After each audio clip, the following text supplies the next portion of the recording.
Dans notre dernière vidéo, nous avons vu comment utiliser les meubles d'un projet existant pour créer une cuisine. Dans cette vidéo, j'aimerais vous montrer comment ajouter un plan de travail et des plaintes. Voici la cuisine créée dans notre dernière vidéo. Voyons comment ajouter un plan de travail sur l'ensemble de ces meubles. Je vais appuyer sur la barre d'espace pour passer dans la vue 2D. Ici, nous avons le plan de nos éléments. Je vais tirer une fenêtre de sélection sur tous les meubles, y compris le fileur sur le côté droit. En plaçant un curseur sur les meubles sélectionnés, je vais cliquer à droite avec le bouton de la souris pour afficher le menu contextuel et sélectionner l'option « Créer un plan de travail ». Pour les bords, ouvre l'éditeur de surface et crée un panneau qui couvre l'ensemble des meubles. Les propriétés du panneau « Plan de travail » sont affichées dans la liste des propriétés à droite. Changeons le matériau qui est actuellement en CF Caisson 19 en générique 38. On peut voir, en zoomant dessus, que le panneau plan de travail est créé à l'aplomb des limites des meubles. Mais je souhaiterais avoir un débord sur l'extérieur de 30 mm.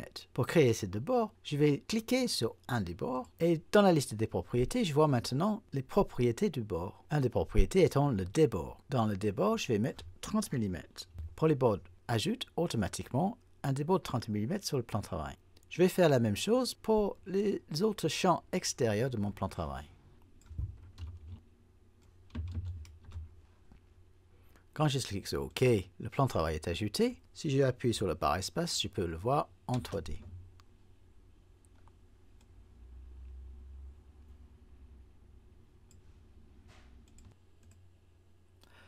Maintenant, ajoutons quelques plaintes sous nos meubles.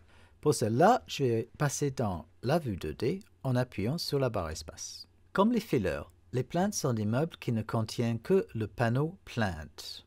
Dans la liste de modèles, je peux voir plusieurs types de plaintes. Des plaintes simples sur la façade, les plaintes FL qui sont sur la façade et aussi sur le côté gauche, les plaintes FR qui sont sur la façade et sur le côté droit de nos meubles, et plaintes multipliées par 3, c'est-à-dire sur les trois côtés, façade, droite et gauche de mon meuble.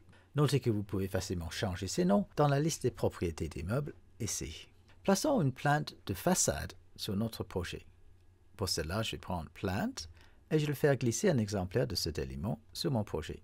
On peut voir dans ces propriétés que la largeur de notre plainte est de 3500 mm, soit la largeur totale de notre meuble.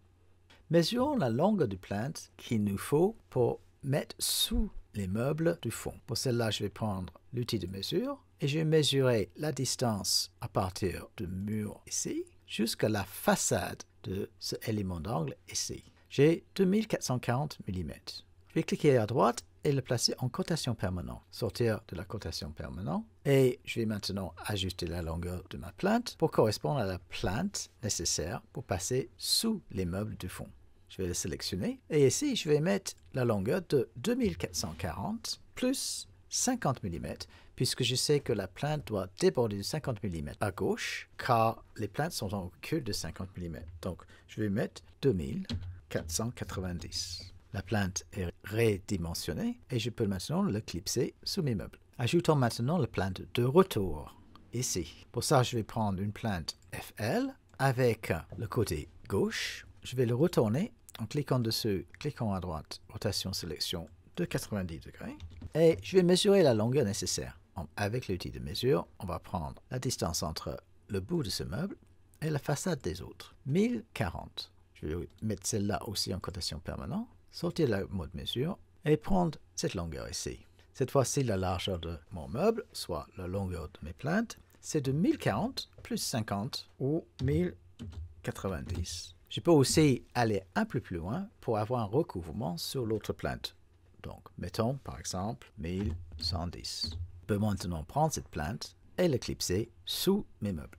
Regardons en 3D ce que ça donne.